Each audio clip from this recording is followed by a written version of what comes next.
The keycard printer jammed again at exactly 2:47 a.m. That was the third time that winter, always the same hour, always that grinding click like it didn't want to spit the card out. Len was downstairs doing rounds and I was alone at the front desk. Snow tapped gently against the windows in that soft, constant way that made it easy to forget how cold it really was outside. And then I heard the lobby door open. No footsteps, no voice, just that soft chime, and then silence. When I looked up, a man was already standing at the counter, coat soaked, hood up, not moving. He didn't blink when I greeted him. He just placed a room key on the desk, one of ours, and whispered, "Not until 2:47. Let me know where you're listening from tonight, and if you've ever stayed somewhere that just didn't feel quite right. And if these stories help keep you company, consider subscribing so you won't miss the next one." My name's Dana Ellis. I was 37 when this happened, working nights at a lodge near Cragstone Pass, about 3 miles west of the Divide, right where the forest thins and the elevation hits your lungs hard. We weren't a big resort, more like a halfway stop for people on long drives through the Rockies. I'd been there 5 winters already, mostly nights and weekends. It was quiet work. Just me, the front desk, and the same 5 snowplows idling down the highway every morning. Len handled maintenance and night checks. He was ex-Forest Service, mostly kept to himself, knew how to fix everything, and never made a fuss.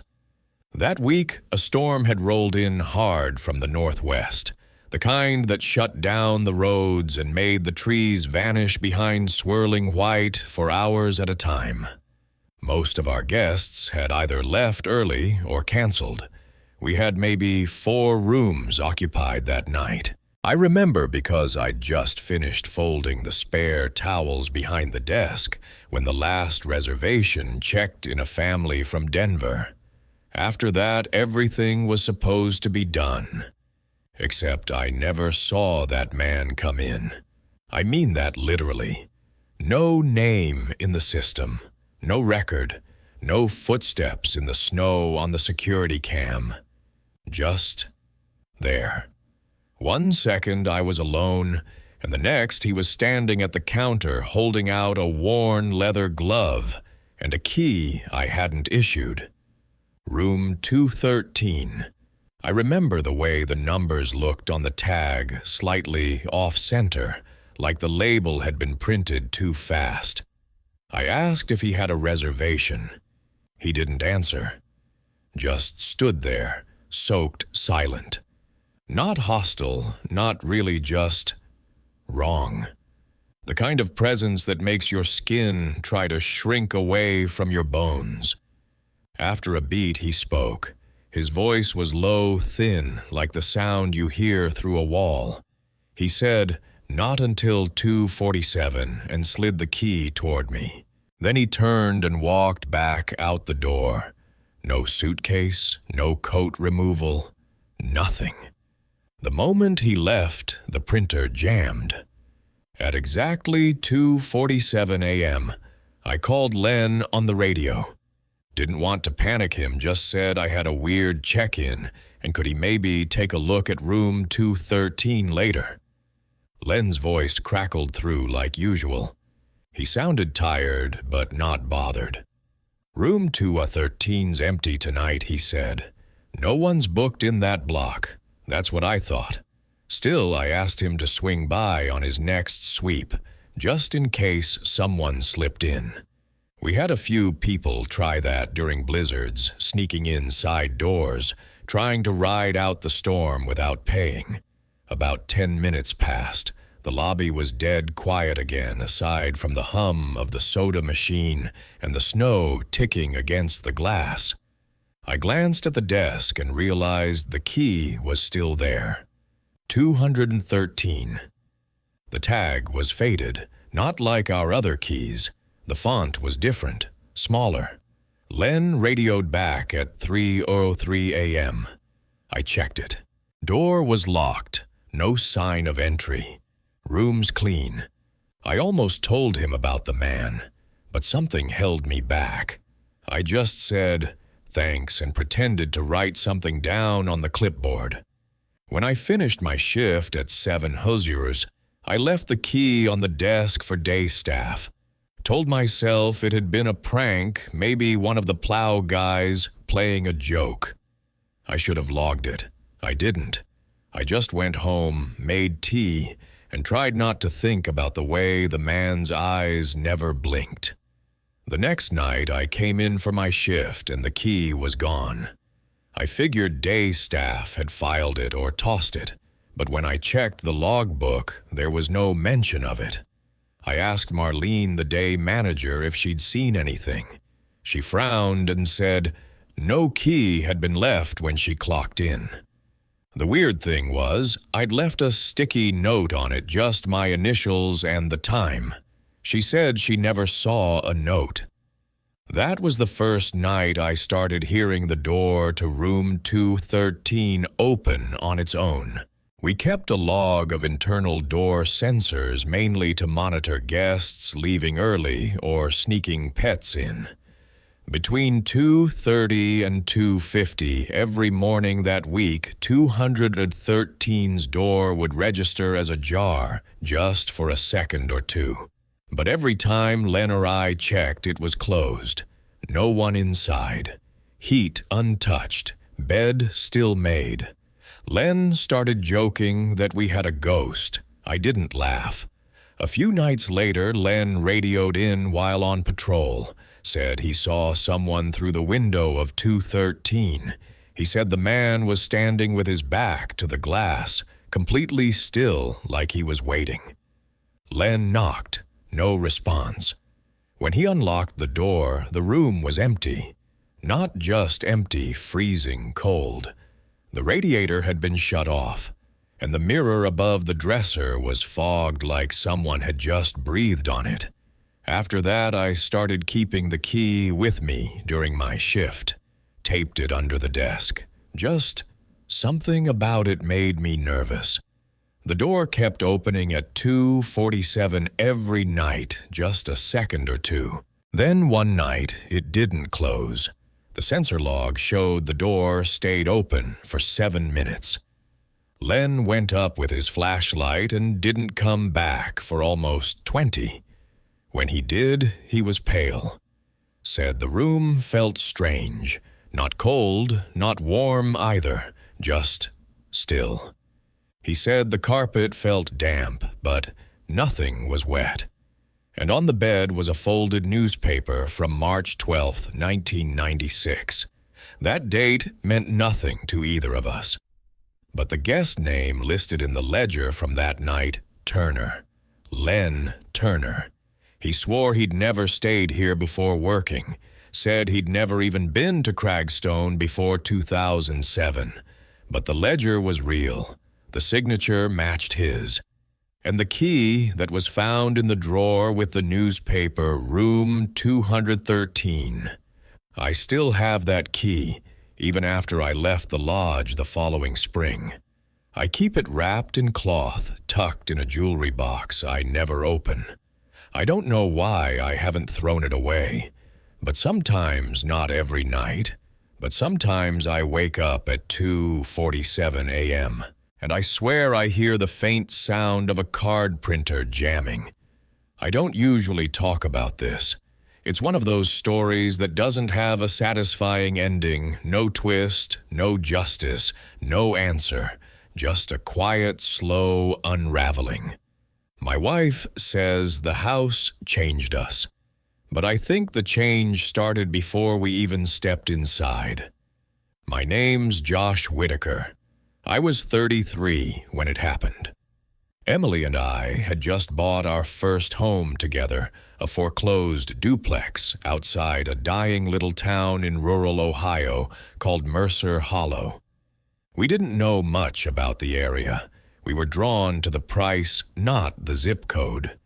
It was the kind of place where porch lights stayed off even after dark, and people waved politely without smiling.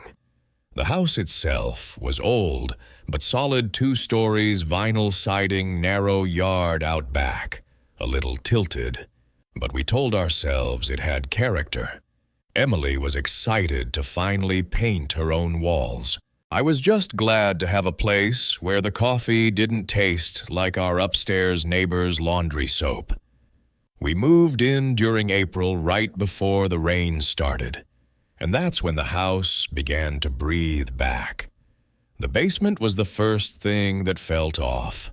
It had good bones, dry concrete floor, low ceilings.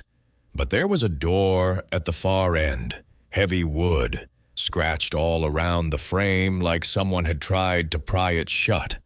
It was locked when we moved in. We figured it was just some kind of utility access. The realtor didn't say much, only that the previous owner had passed a man named Kenneth Doyle. No family, no will, just a box of old receipts and some yellowed newspapers stacked in the attic. It took me 2 weeks to finally open that door. None of our keys fit. I ended up drilling the lock out one night while Emily was upstairs brushing her teeth. She didn't even know I was down there. The hallway behind it wasn't part of the original floor plan. Narrow and dark, the drywall gave way to raw concrete about halfway down, and at the end of it was a steel door. No handle, just a keyhole and 5 bolts.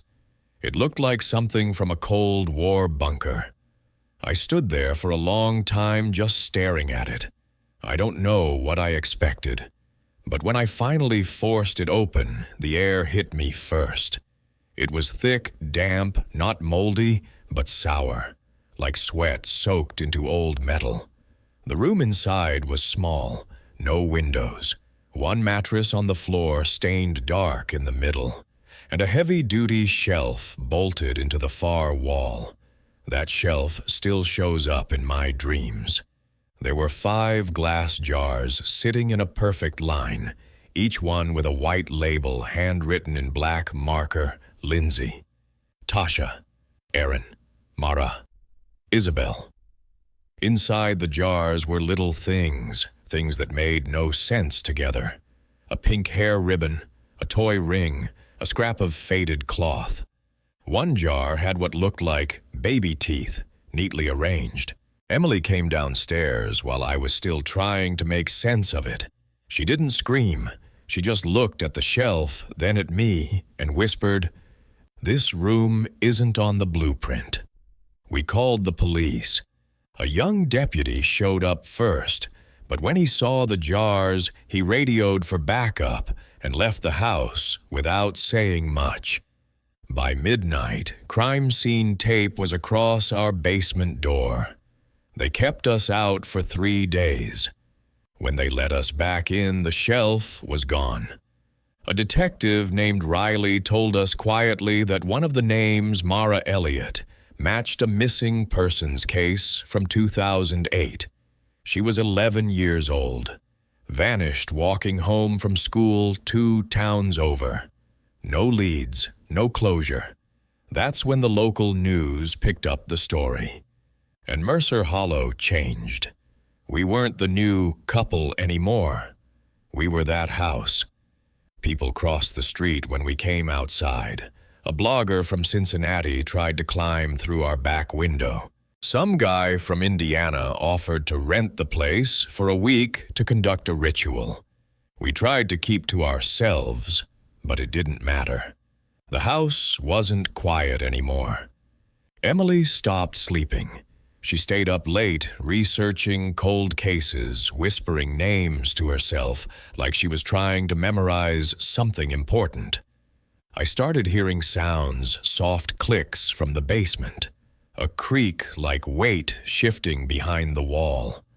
Then one night around 2:30, Emily woke me up. She said she'd heard footsteps. I told her it was just the pipes or the wind things houses do when you're listening too hard. But when I went down to check, the steel door was open again. I had bolted it shut. I remember that. But now the mattress had been moved slightly, and on the shelf, there was a sixth jar. No label, just a small, shriveled Band-Aid floating in cloudy water. I didn't tell Emily. We tried to sell the house, but nobody wanted it, even when we dropped the price. A few ghost-hunting channels emailed us asking for permission to film. One of them sent a release form that included a line about potential risk of possession. Riley, the detective, stayed in touch for a while. She said they were still testing the jars, but the results were inconclusive, contaminated. She told us the shelf had scratches underneath each jar, as if they'd been moved carefully over and over, like someone had a system or a ritual. But the thing she said that stayed with me most was this: that room wasn't built to keep people out. It was built to keep something in. A week later, we sealed the hallway. We didn't talk about it, we just did it. 2x4s, drywall, new paint. We moved the washer and dryer to cover the entrance. Emily said it was for peace of mind, but I think we both knew it was just a gesture. The kind of thing you do when you've run out of hope, but still need to feel like you're doing something. It got quieter after that. No more sounds, no more jars, just stillness. We stopped talking about the basement until last October. I got an email from a Gmail account I didn't recognize. No subject, no message, just a single attachment, a photo. It was the same shelf, same wall, same jars. But now there were 8, 2 new ones, both labeled Josh, Emily. The picture had been taken from inside the room. I never told her. I deleted it off my laptop, but I saved a copy to a flash drive and taped it inside the back of the closet. I don't know why. I think I needed to know it was real, that someone else saw it too. We moved last spring. We live near her sister now. Suburb outside Columbus. 2 bedrooms, no basement. Just a crawl space under the floorboards. Every now and then I hear a noise down there. Just a soft scrape like glass shifting on wood. And I remind myself the shelf is gone. The room is sealed. The past is buried. But late at night when Emily can't sleep and I hear her whispering names in the dark, I still wonder, what if the shelf wasn't just a shelf? What if it's still moving? I've driven some long stretches of quiet in my life, but nothing ever settled in my bones the way that road did near Hollow Creek. That's where it happened. That's where something turned sideways in time, like the night folded in on itself and never quite straightened back out. I drove the county transit night route for nearly 9 years, mostly uneventful.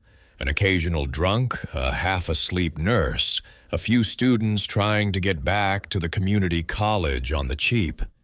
But that Thursday night in March of 2016 was different from the start, though I didn't understand why until it was too late to turn around. My name's Dale McCready. I was 41 when this happened, divorced for about 3 years. No kids, just me and my dog Riggs in a rental duplex north of Caldwell. Driving wasn't what I planned to do with my life, but I got used to the rhythm of it. I liked knowing the names and faces, liked the feeling of watching the same houses light up one by one as I made my rounds. It gave things a shape, a comfort. But that night, the air had a flatness to it, the kind that makes the trees look too still and the wind sound like it's holding its breath. I remember the dashboard clock ticking slower than usual and the fact that I hadn't seen another vehicle for almost half an hour didn't help. My last official pickup was at the old grocery store off Route 90, a dim place that hadn't updated its signage since the early 90s. I remember the flicker of the security light buzzing overhead, washing everything in that kind of orange glow that makes shadows look too soft around the edges. Walter was already waiting when I pulled up, sitting quietly on the bench out front. He was a regular, well, semi-regular. An older man in his 70s, sharp eyes but a little lost around the edges. Lived at the assisted living center on the edge of town and sometimes just rode the route for peace and motion. Most times a nurse rode with him, but that night he was alone. He didn't say much when he boarded. Just a quiet nod and a slow walk to the seat 2 rows behind mine. He mumbled to himself, but that wasn't new. The route was quiet the rest of the way.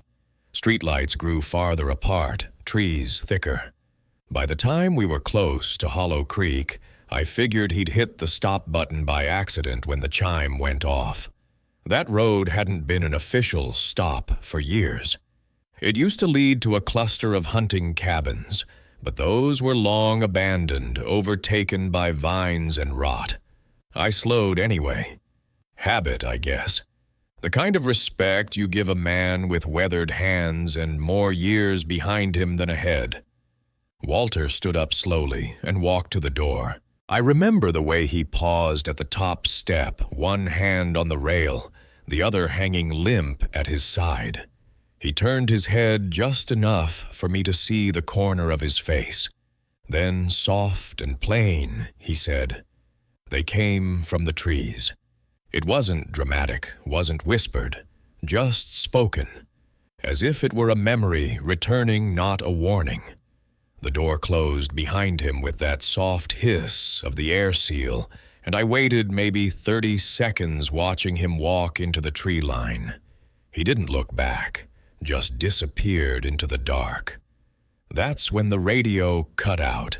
No static, no click, just dead air.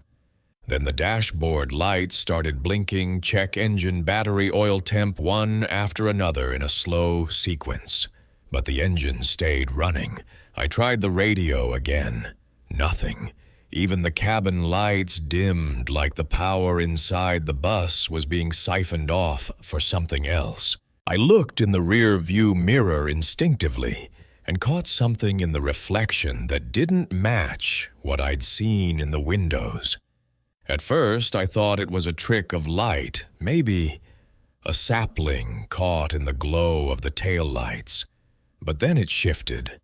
It wasn't a person, but it stood upright, too narrow in the torso, too smooth in its movement.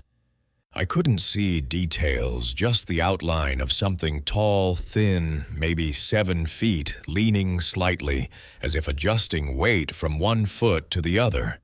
It didn't walk. It just tilted, then froze again. I threw the bus into reverse, without thinking. The wheels jerked on the gravel shoulder, and the whole rig rocked as I backed up in a tight turn.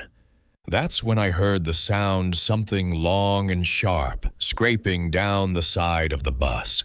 Not a branch, not metal.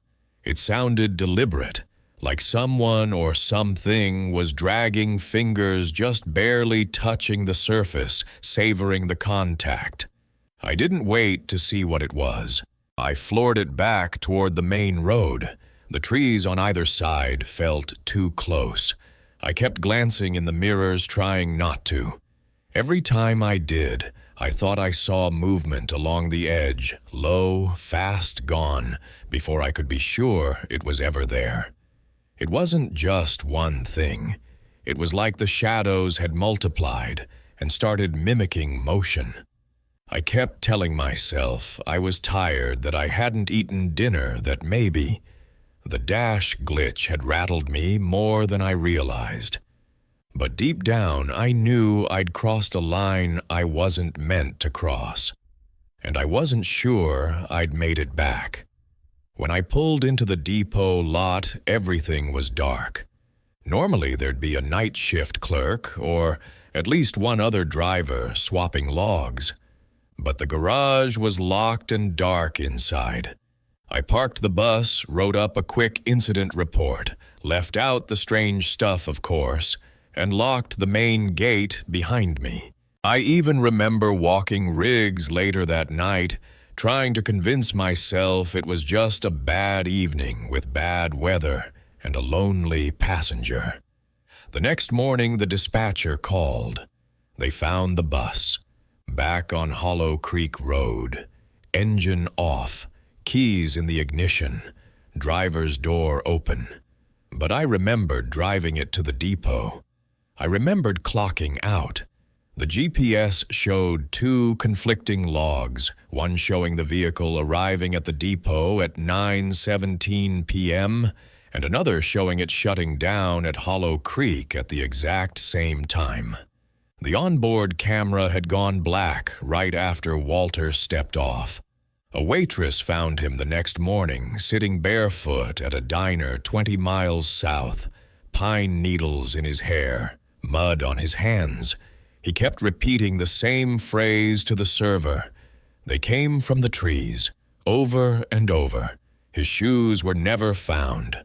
The transit authority brought in someone from Raleigh to examine the systems. He said the data anomalies could have been a software glitch, but his face didn't match his words. He looked disturbed, as if something in the numbers wasn't just broken, but intentionally misaligned. I quit not long after that. Couldn't get back on the bus. Couldn't even drive that stretch of road in daylight. For weeks after, I had dreams that all ended the same way. I was behind the wheel. The route never ended, and the trees just kept getting taller and closer. The road narrowed to nothing, and the radio whispered one phrase in a voice that wasn't mine. Don't stop. And the worst part, in the mirror I was never there. I grew up in a town that's so small it's not even marked on most maps. Clifton, West Virginia. One blinking yellow light, one gas station, one diner with a jukebox that's been broken since 2009. That kind of place. I left after high school and never looked back until the summer my sister went missing. Her name was Paige. She was 3 years older than me. Always more patient, always better at pretending everything was fine, even when it clearly wasn't. After our mom died, we leaned on each other more. Not in a constant phone call kind of way, but there was a rhythm to our silence. I always knew when I'd hear from her next, until I didn't. I was living in Nashville at the time, scraping by on freelance design work and waiting tables to make rent. Paige had moved back to Clifton earlier that year, said she needed the quiet, needed space to breathe. She rented a little house on the edge of town, not far from where we used to ride bikes down gravel roads as kids. It was July when she vanished. Hot enough that the air felt like wet cloth pressed against your face. I still remember the voicemail. She left it around 10:40 that night. Hey, I think I found something weird out here. Then static, then nothing. The police said she went hiking alone near Clifton Quarry, that she probably slipped, that she might have drowned. But they never found her body. Just her phone, cracked screen, dead battery wedged in the dirt near the woods. And one of her shoes. They ruled it a tragic accident. Sheriff Langford used words like likely and presumed, but I could hear in his voice that he'd already moved on. Everyone in Clifton had. A few flyers went up on telephone poles, but within a week it was like she'd never lived there at all. No candlelight vigil, no second search party, nothing. When I asked around, People clammed up. A gas station clerk said Page shouldn't have gone near the quarry. When I asked why, he just shook his head and said, "Some places don't want company." I stayed. I canceled my rent back in Nashville and moved into a room above the old post office that smelled like mothballs and floor wax. Every morning I drove to the trailhead where they said she went missing. I walked the same path, same trees, same dirt. I played her voicemail on loop like it might crack open and give me a clue if I listened hard enough. On the third day, I found something wedged between two boulders along the ridge, a photo. Curled edges, sun-bleached faces. 4 people standing in front of the cliff near the quarry. I didn't recognize them, but there was a year scribbled on the back in faded pen, 1993. Under that in handwriting I didn't recognize, "Don't come back." I took it to the sheriff's office. Langford barely glanced at it before sliding it into a drawer. Called it a prank. Said kids used to leave weird junk out there to scare hikers. But there was something in his eyes, a flicker like recognition. That's what stuck with me. That and the fact that he filed it away without even asking for my name. That night I couldn't sleep. I sat on the tiny mattress in that creaky, rented room, rereading every article I could find in local archives.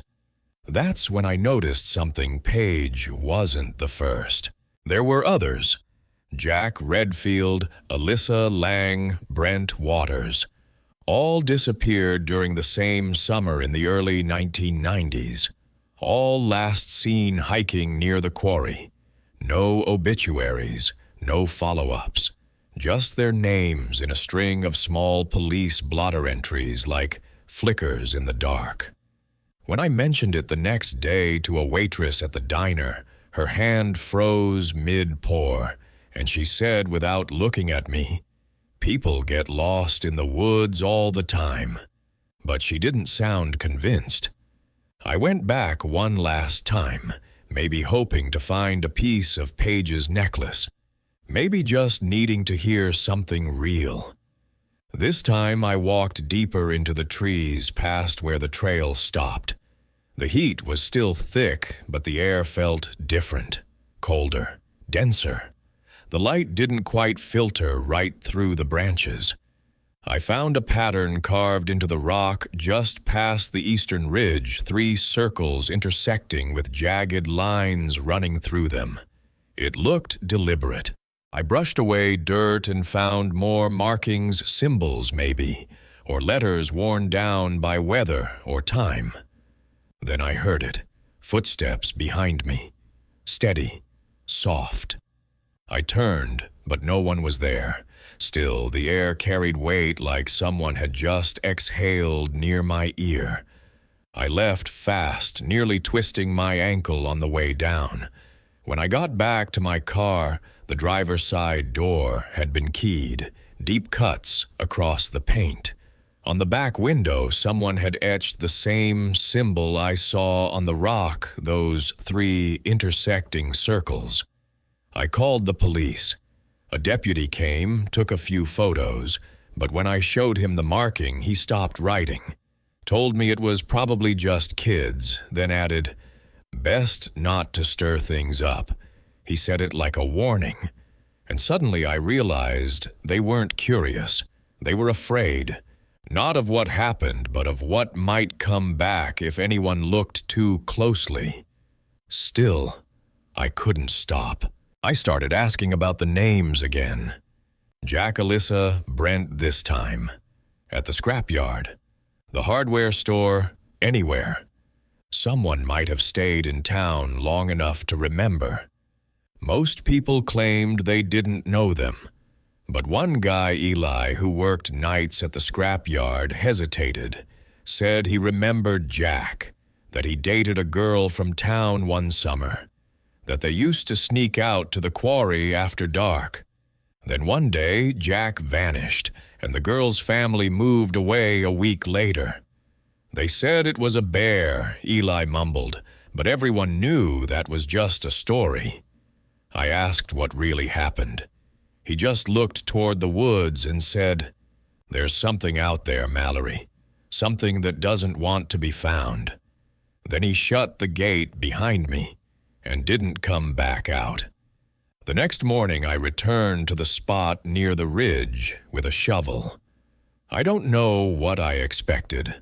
I thought maybe I'd find bones or a piece of fabric, some awful confirmation of what I already feared. Instead, I found a shallow hole already dug with loose dirt, just barely covering a box. Inside was a small bundle wrapped in cloth, a lock of blonde hair tied with red thread, a rusted compass, and a photo.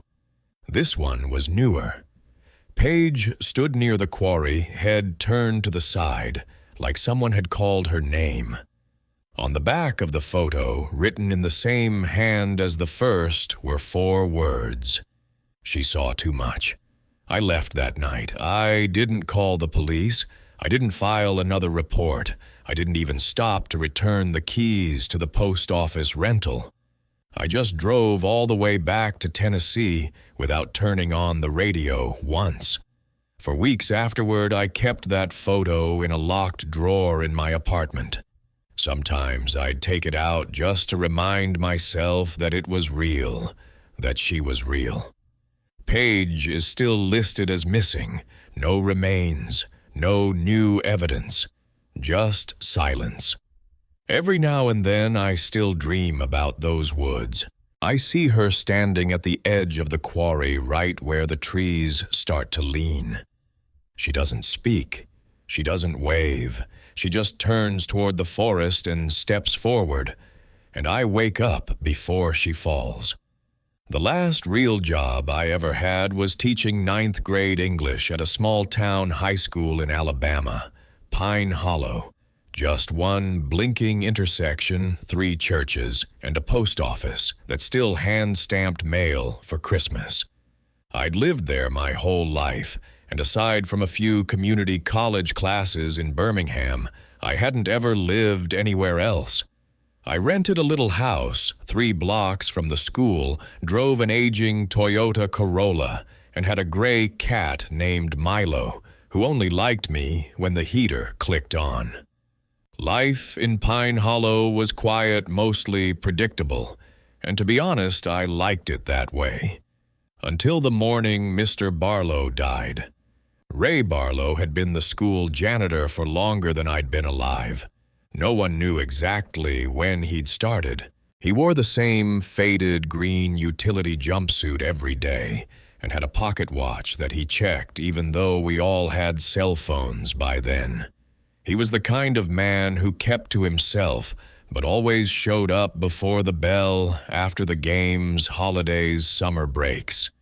His presence was so regular, so dependable, that the day it stopped felt wrong, in a way I couldn't quite explain. It was late March, still chilly in the mornings, the kind of weather that made your breath fog, just enough to feel like winter was arguing with spring. I got to school a little before 7 a.m., the way I always did, coffee in hand, and stack of essays in my bag. Brenda, the front office secretary, met me in the hallway, looking pale and whispering, like the building itself wasn't supposed to hear. "Did you hear about Ray?" she asked, and I just blinked at her. She told me he'd been found in the small break room behind the gym. They said it was a heart attack, no signs of anything else. He just didn't come in that morning, and when the principal went to check there, he was slumped in a folding chair, still wearing his jumpsuit pocket watch on the table next to him. The rest of the day blurred. There wasn't an announcement over the PA or any kind of assembly, just hushed conversations, sideways glances, and a quiet undercurrent of something that wasn't quite grief. Not fear exactly, but something close to it. After school, I stayed late to finish grading and stopped by the teacher's lounge to grab my coat. That's where I saw it, a small cardboard box on the table with a sticky note on top, Barlow's stuff. Probably someone had emptied his locker and meant to sort through it later. I should have just walked away. Most of it was exactly what you'd expect old pens. A couple crushed packs of Marlboros, a thermos that smelled like beef stew, and a ring of keys with half the labels rubbed off. But there was also a notebook, a small black spiral-bound one, the kind you'd pick up at the grocery store for 99 cents. I opened it without thinking, expecting to see notes, maybe maintenance records. But what I found was something else entirely. Each page was lined with names, just first and last, written in neat, all-capital letters, one per line. Beside many of them were short notes. Accident, lost, car crash, disappeared. Some just had dates. A few had nothing. I flipped through slowly, not recognizing most of them until I reached the middle. That's where I saw my own name. Sarah Whitman, clear as day. And next to it, just one word, next. I didn't move for a long time, just stared at the page, trying to find any reason not to believe what I was seeing. It could have been someone else, but there was no other Sarah Whitman in town, not in a place like Pine Hollow. I flipped backward, found other names I recognized. Denise Kerr, who died in a car accident 2 years ago. Travis Holman, who fell off his roof while hanging Christmas lights. Miles Bradley, who went missing on a hunting trip last fall. One after another, it matched. I tucked the notebook in my bag and left without saying goodbye. That night, I didn't sleep. I stayed up with every light on in the house, watching the shadows move slightly when the heater kicked in. The next morning, I took the notebook to Sheriff Maddox. He was one of those men who seemed carved out of clay, wide face, thick fingers, a voice like gravel and barbecue smoke. He looked at it for a long time, flipping through slowly, and finally said, "So you think this old janitor kept a death list?" I didn't have a good answer. I just knew what I saw. He told me he'd look into it, said they'd run the names. Asked if I wanted to file a report. I did.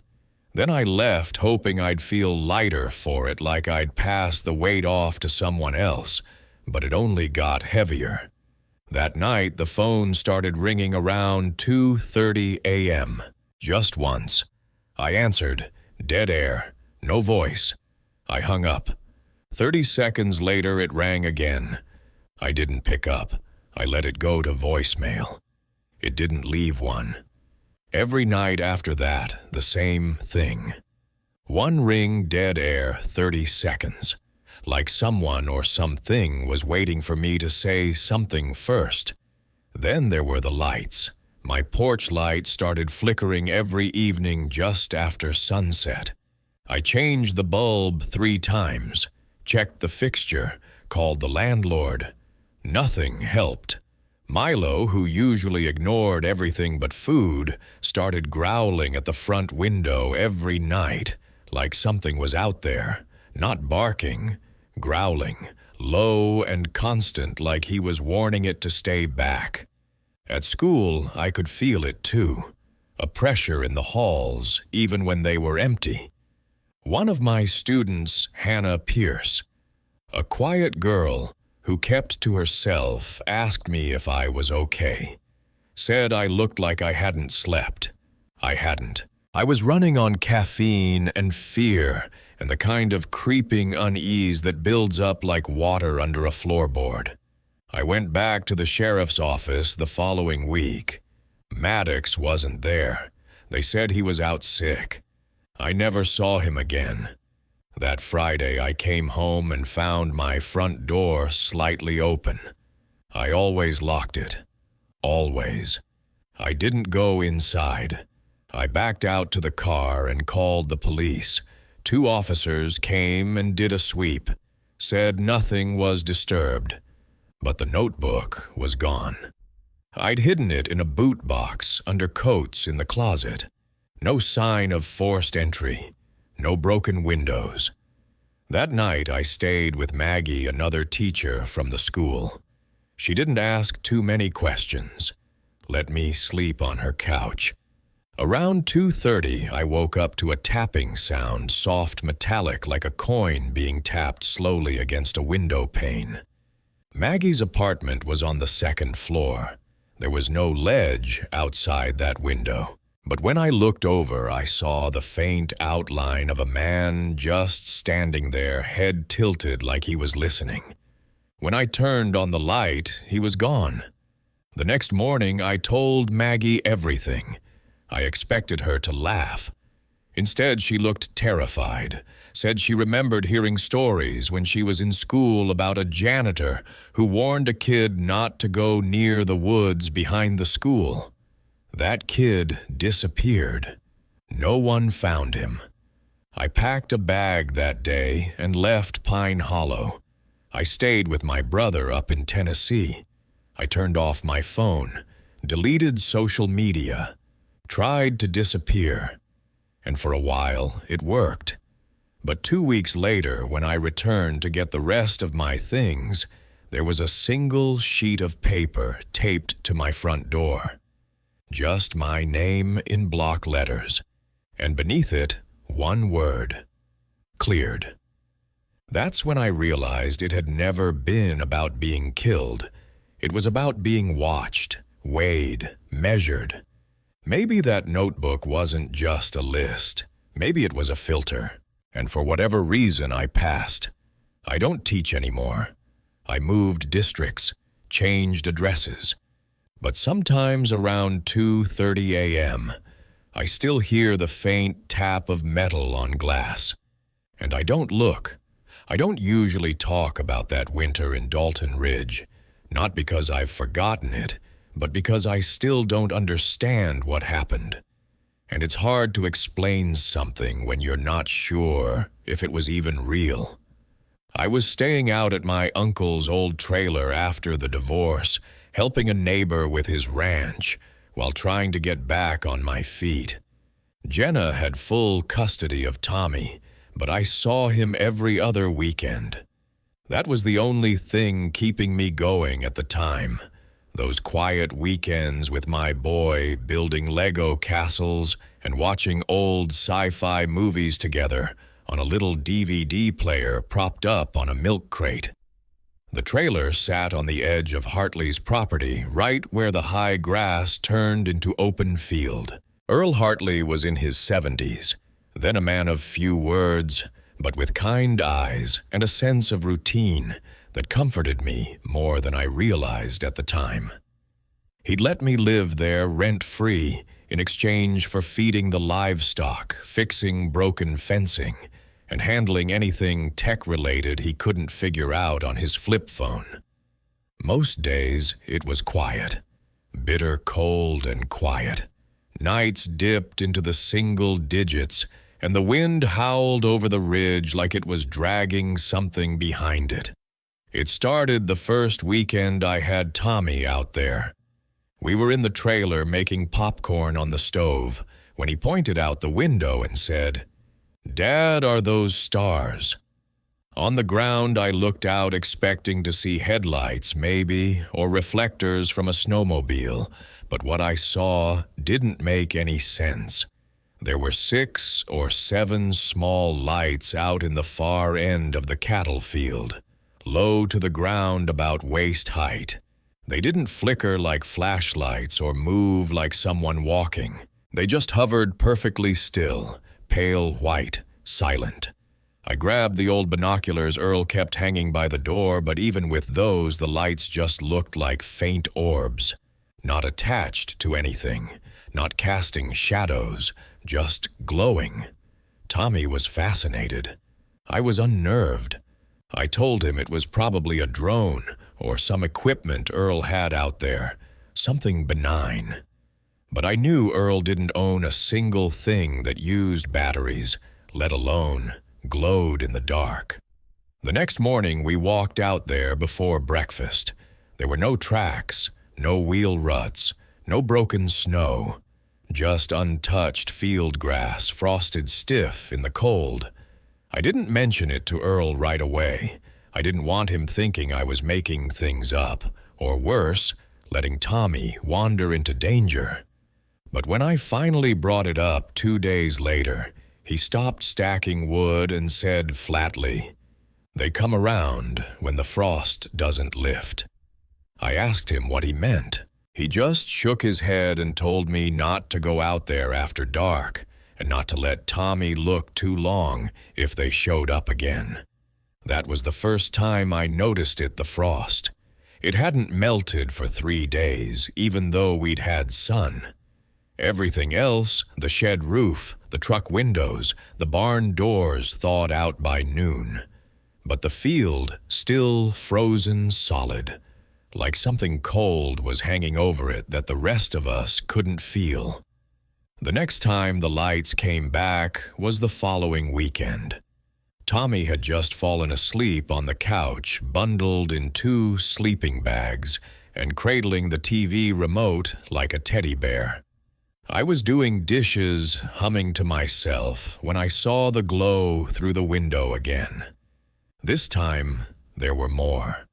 12, maybe. Spread wider across the field in a line, like they were waiting for something. I stood there for a long time, hands still wet, feeling the cold creep into my spine.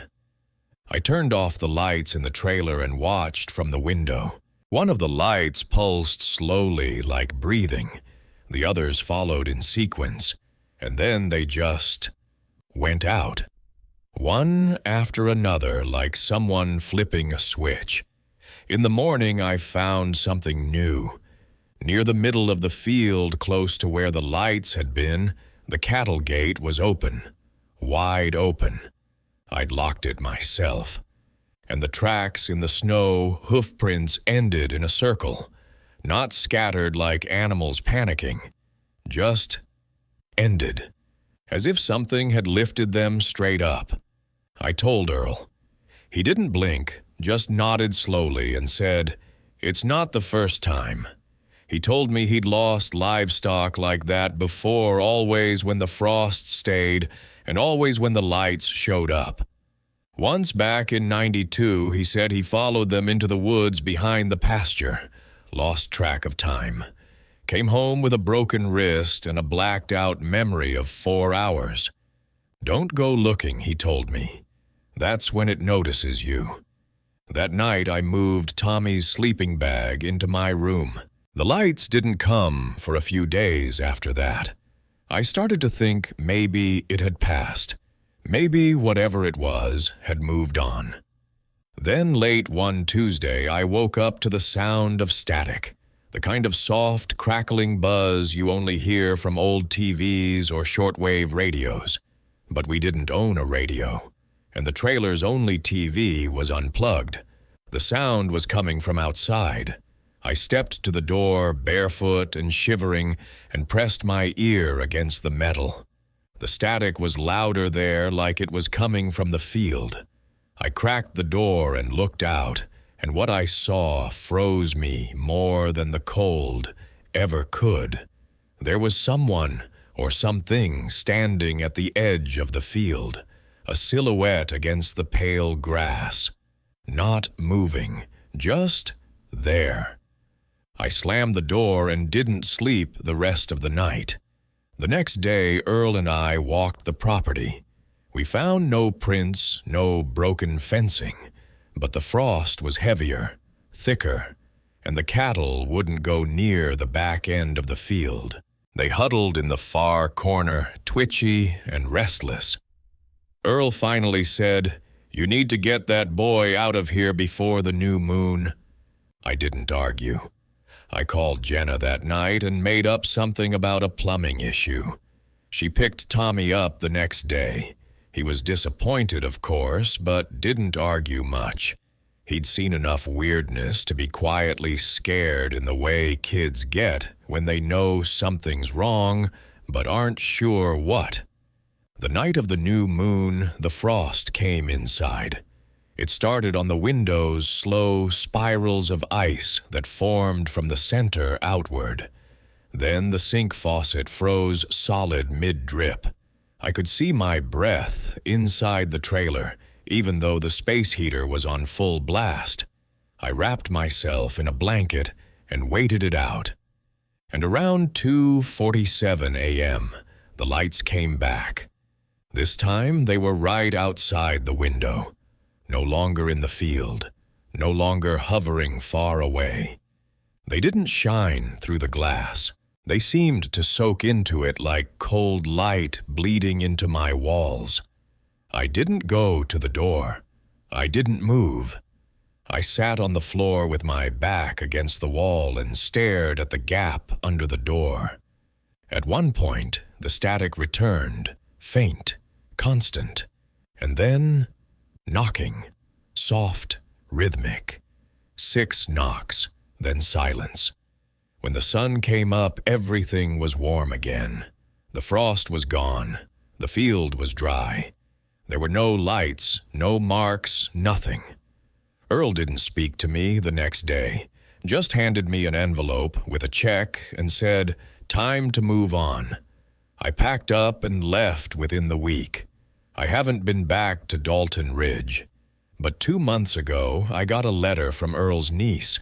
Said he passed away in his sleep. She found my name in a little notebook by his bedside.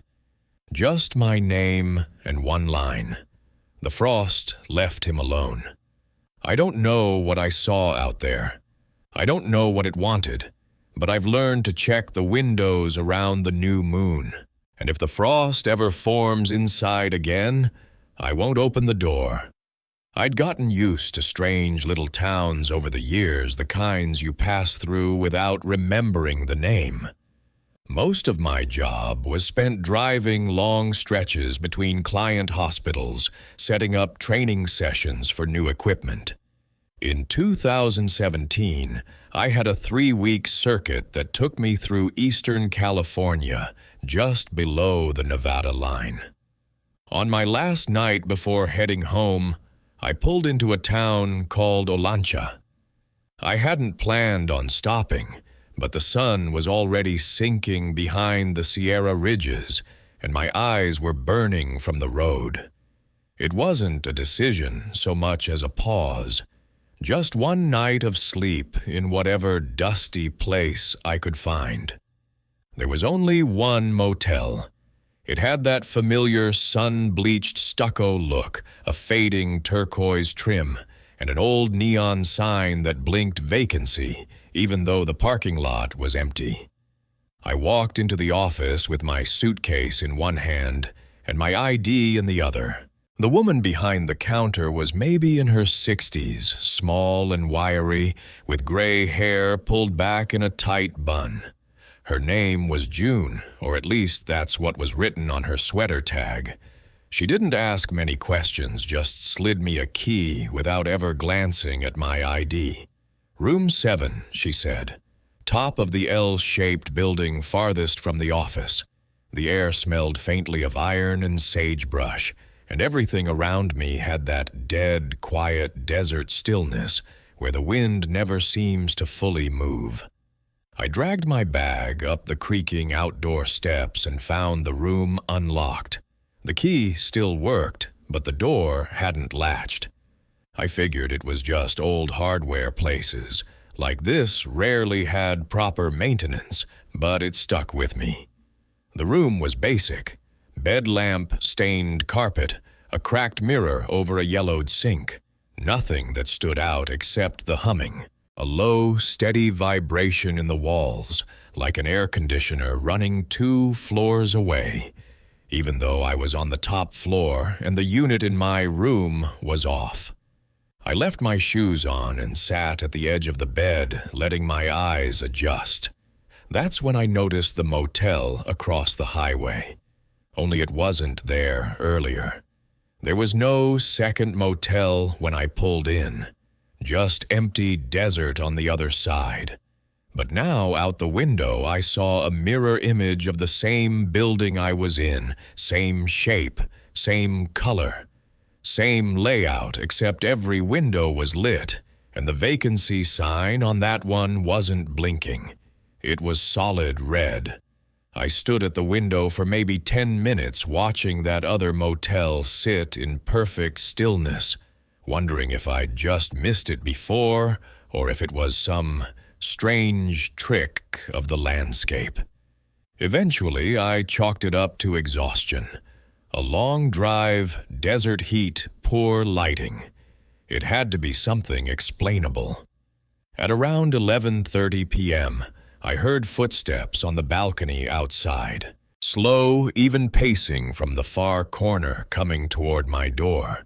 I assumed it was another guest returning late, maybe one of the few cars I'd seen come in earlier.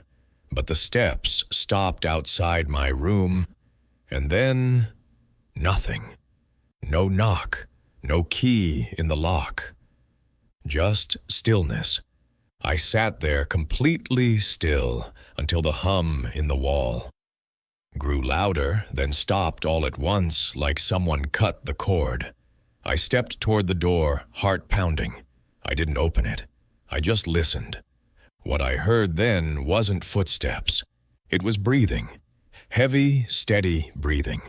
Not angry or gasping, just standing there, inhaling and exhaling like the person outside had been waiting for something to happen. After what felt like a full minute, the sound drifted away. Not walking. Just fading as if whatever had been there stopped needing air. I looked through the peephole and saw no one. When I called the front office, no one answered. I tried 3 times before finally pulling on my shoes and walking back down. The office was dark, door locked, no one inside. The vacancy sign still blinked, but now I noticed something strange. The bulbs weren't blinking randomly. It was a pattern. 3 short flashes, 2 long, then 3 short again. I don't know Morse code, but I recognized rhythm. It felt deliberate. That's when I realized the building across the highway wasn't there anymore. I stood in the exact spot I had earlier facing the road, just asphalt, scrub brush, and open desert. The lights, the windows, the solid red vacancy sign all gone, like they'd never been there to begin with. I returned to my room and left the light on all night. In the morning, June was back at the desk. Same calm face, same unmoving sweater tag. When I asked if there had ever been another motel across the highway, she didn't answer. She just looked past me, nodded once, and said, "You'll want to head out early. Heat's coming in fast." I passed 2 highway workers on my way out. One of them asked where I'd stayed, and when I pointed back at the motel, he squinted and said, "Didn't think anyone used that place anymore. It's been 7 years. I've looked up Olancha a dozen times. The motel does exist or did, but I've never found any mention of a second building nearby. Just one entry in an old travel forum from 2009 that said, stayed in Olancha. Room 7. Weird humming. Vacancy board never turns off. That was the last story I wanted to share tonight. I never set out looking for these kinds of experiences. Most of them happened on ordinary days in ordinary places. Just rest stops, old motels, back road towns, places most people forget about the second they pass them. But something lingers in those quiet corners. Something that doesn't quite fit into the world we think we know. I've come to believe that it's not always about danger or even fear. Sometimes it's about noticing the wrong detail at the wrong time. A door that was open when it should have been locked. A guest who was never on the registry. A light that shows up only when the frost doesn't lift. You carry these things with you. Not because they explain anything, but because they don't. And maybe that's what keeps them alive in our memory. If you've stayed with me this far, I hope the stories haven't left you uneasy, but I also hope they haven't let you forget the strange quiet that lives in the margins. The forgotten rooms, the empty fields, the places we pass through, but that never really let go. Thank you for listening all the way to the end. If these stories kept you company tonight, I hope you'll follow the channel, share it with a friend, and subscribe for more quiet hours. And tell me, have you ever stayed somewhere that felt off? Somewhere small and forgettable, but that's never quite left your mind? I'd love to hear about it in the comments. Until next time, sleep well and stay safe out there.